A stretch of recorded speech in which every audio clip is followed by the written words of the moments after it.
3.5 शक्तिपीठापैकी एक पीठ असलेल्या करवीर निवासीने श्री अंबाबाईच्या मूर्ती संवर्धनाबाबत धक्कादायक माहिती समोर आली। मूर्तीच्या रासायनिक संवर्धनानंतर गेल्या काही दिवसांपूर्वी अंबाबाईच्या मूर्तीची तज्ज्ञ समितीने पाहणी करत 8 पानी अहवाल नुकताच न्यायालयामध्ये सादर केलाय। यामध्ये अंबाबाईच्या मूर्तीची गळ्याखालच्या भागाची झीज झाली असून ही झीज 2015 साली झालेल्या रासायनिक संवर्धनामधील अवशेषांची झीज असल्याचं तज्ज्ञांनी अहवालात नमूद केलंय। दरम्यान देवीचं नाक, ओठ, कान आणि हनुवटीवरती तडे देखील गेले असून देवीचा चेहरा आणि किरीट या भागाचे तातडीने संवर्धन करणे गरजेचे असल्याचा अहवाल दिवाणी न्यायालयामध्ये सादर करण्यात आल्याचं श्री गजानन मुनीश्वर, मूर्ती अभ्यासक ॲडव्होकेट प्रसन्न मालेकर आणि सामाजिक कार्यकर्ते दिलीप देसाई यांनी सांगितलं आहे।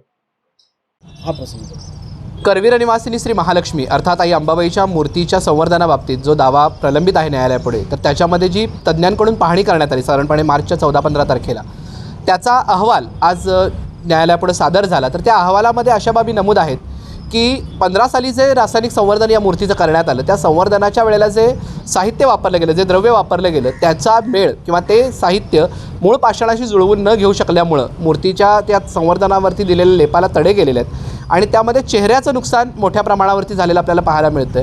तर मूर्तीच्या अंगावरती गेलेल्या साहित्याला गेलेल्या तड्यांमुळं पुन्हा एकदा हा सगळा 15 साली दिलेल्या संवर्धन प्रक्रियेमध्ये दिलेला लेप उतरवून त्यावरती जे तडे गेलेत ते पुन्हा इथिल सिलिकेटच्या द्रव्याच्या साहाय्यानं भरून घ्यायचे आणि त्याच्यानंतर एक संरक्षक कोट मूर्तीवरती पुन्हा एकदा द्यावा, अशा प्रकारची सूचना या तज्ज्ञांनी केली। त्याचबरोबर गाभाऱ्यामधली आर्द्रता, तापमान याच्यावरती नियंत्रण ठेवणं, मूर्तीवरती स्नान न घालता स्पंजिंगनं त्याचं स्नान करणं, अशा प्रकारच्या अनेक त्यांनी सुधारण्याचे उपायही सुचवलेले आहेत। पण एकूणच मूर्तीची अवस्था बघता या सगळ्या गोष्टी तातडीनं अंमलात येणं गरजेचं आहे।